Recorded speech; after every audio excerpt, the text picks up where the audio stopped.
Donald Trump is panicking as his disastrous war in Iran continues to spiral out of control. And now Donald Trump thinks that if he just throws the special forces at the catastrophic problem he created, that will solve everything. Just send these special forces to go and extract nearly 1,000 pounds of highly enriched uranium. Just put them in a country with 90 million people and see what happens.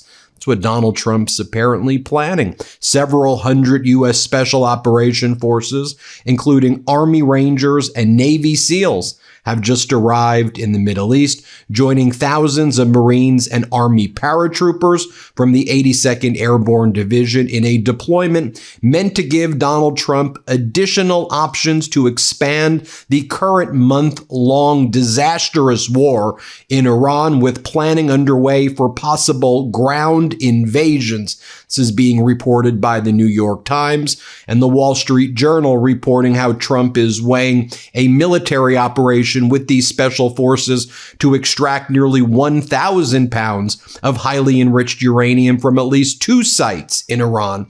A very complex and risky mission that would likely put hundreds of American ground forces inside the country for days, if not longer. But all of this would be expected to have this war drag on for months and months and months. While all of this is taking place, as Donald Trump has sent now tens of thousands of additional troops with Marine Expeditionary Units to Iran, with the USS Tripoli arriving there on Friday, Donald Trump called up the Financial Times and gave an interview where he said the following things. I want to seize all of Iran's oil. To be honest with you, Trump said, my favorite thing is to take their oil. That's my favorite thing, to take all of the oil of Iran.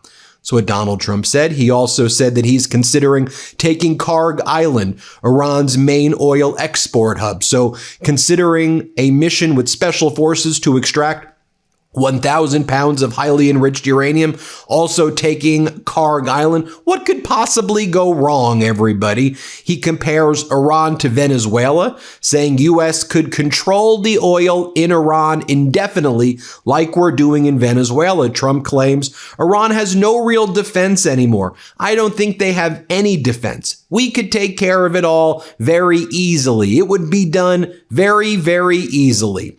He said that it would require an occupation, but he says he's got the appetite for it. He says it would also mean we'd have to be there for a while. And he says that MAGA supports that. MAGA's happy when Donald Trump goes to war in the Middle East, he claims. Trump claims the scale of bombing is that we've already bombed 13,000 targets. We've got about 3,000 targets left. Well, we've learned that a lot of these targets are targets where Iranian civilians live. Of course, we know about Manab, where there were 165 little girls who were murdered by American tomahawks. But we also talked earlier yesterday about a gym, not the Islamic Revolutionary Guard Corps facility down the block, but there was a gym in Iran that was attacked by the United States, where dozens of people were killed. And we continue to see hundreds, if not thousands, of civilians in Iran killed by the United States and Israel. You also have Donald Trump claiming that regime change has effectively already happened. We've done regime change, he said. And in fact, Trump said the current regime, very reasonable people. Donald Trump says they've agreed to most of his terms with the 15-point conditions that Trump imposed. Very reasonable. Things are going great. And Donald Trump said they gave a great gift, that they're allowing 20 Pakistani ships to go through the Strait of Hormuz, which Trump says is a gift to Donald Trump. It has nothing to do with Donald Trump. It's 2 ships a day. The escort for it is not the United States Navy. It's the Iranian Navy. It has nothing to do with Trump. Iran's President Pezeshkian and others are saying. But Donald Trump says, look what I got. You got what? Iran controlling the Strait of Hormuz? I mean, Marco Rubio at the G7 meeting in France on Friday told all of our allies that the likely outcome is going to be that the world's going to now have to pay a toll to Iran. Also, Iran's Speaker of their parliament posted that must be six-dimensional chess being played by Donald Trump, whereas before the war, Iran didn't control the Strait of Hormuz, and now they control it and impose fees on their allies to utilize it. And Iran's like, great six-dimensional chess, Donald Trump. Also, the Speaker of the Iranian parliament warned everybody before the futures markets opened, which, by the way, those future markets were tanking while the price of oil futures was surging.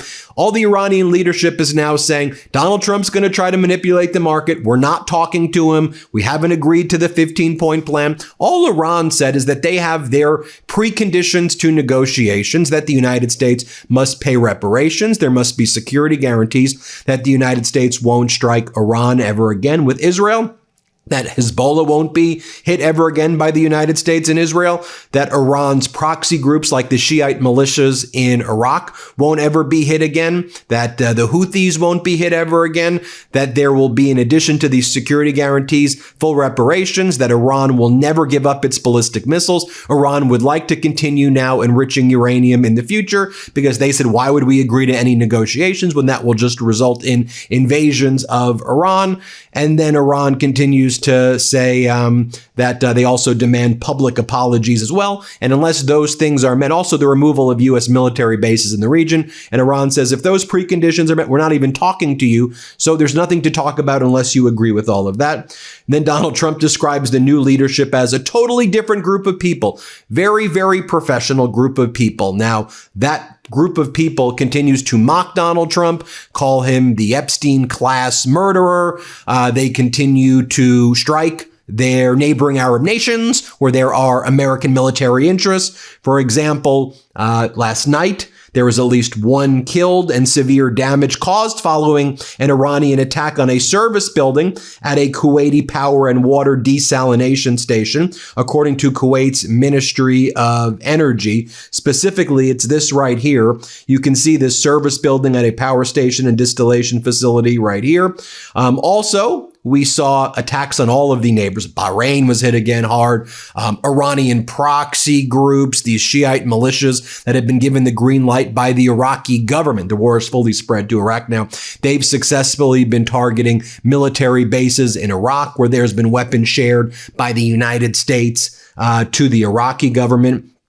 You can see right here the Iran-backed militias targeting a military transport plane that belongs to the Iraqi Air Force in Baghdad International Airport. Look right here at this 32B, and a 32B military transport aircraft was targeted by an Iranian-backed militant group using drones and rockets. They use these drone swarms, FPV drone swarms, very, very effectively. Look at this image. You can see the damage that was caused to this Iraqi 32B military transport aircraft vehicle. In addition, you can see the smoke rising in the UAE. We had Abu Dhabi, Dubai, Sharjah, other areas where Iran was conducting large-scale attacks. The Houthis continued to attack Israel. Iran continued to attack Israel. And Iran said that here are the targets we're going to hit, and they've been going after them.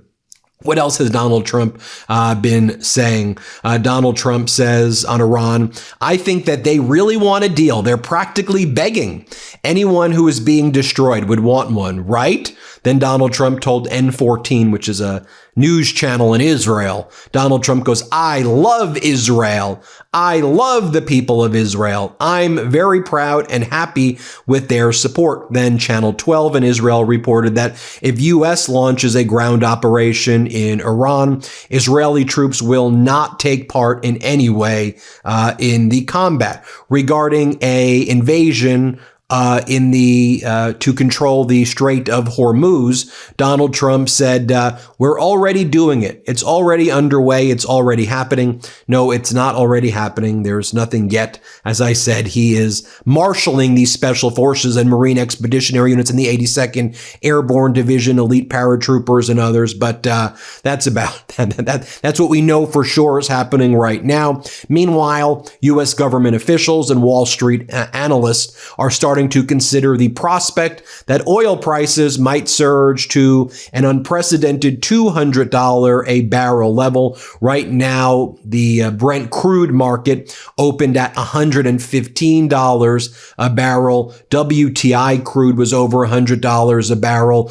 The futures markets were tanking. Donald Trump's attempt to manipulate the market were failing. And again, you had all of the Iranian leadership making posts saying, we're not doing negotiations. He's going to try to manipulate the market. Don't believe anything he's saying. We're going to make sure that the pain that's felt by the United States is over $200 a barrel. Iran is acutely aware of the crisis, the catastrophe that Donald Trump has put the United States in. They understand that in a war of attrition, they can drag this out as long as they want and cause major catastrophic pain to the United States economy. And that's precisely what they're doing. But this weekend, Trump was out golfing again.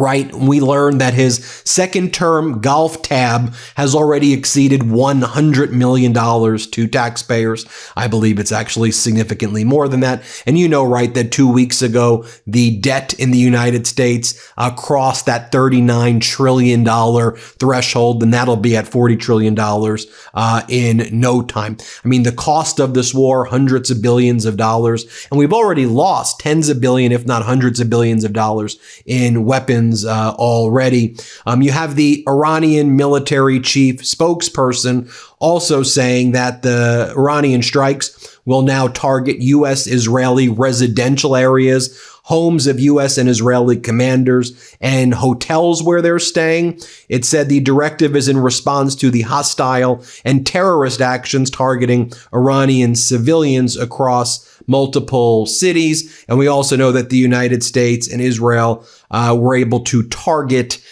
Tehran University and blow up some of its science centers and other areas. We have lots of sources on the ground in Iran, and as we always do throughout the world right now. And just from what we're hearing, there was just an overwhelming amount of military force used by U.S. and Israel all throughout the night. I know a petrochemical plant in Iran was targeted, and lots of civilian areas continue to be hit. Iran keeps making these like Lego mocking AI videos about Donald Trump. Like they made this video right here where they show Donald Trump holding the U.S. E-3G AWACS reconnaissance aircraft, which was the crown jewel of our Air Force. It was destroyed in a military base in Riyadh, Saudi Arabia. At first, the Trump regime was like, it sustained minor damage. No, it was completely damaged as long as the KC-135 Strato tankers. And as part of the video they said like, for a loser.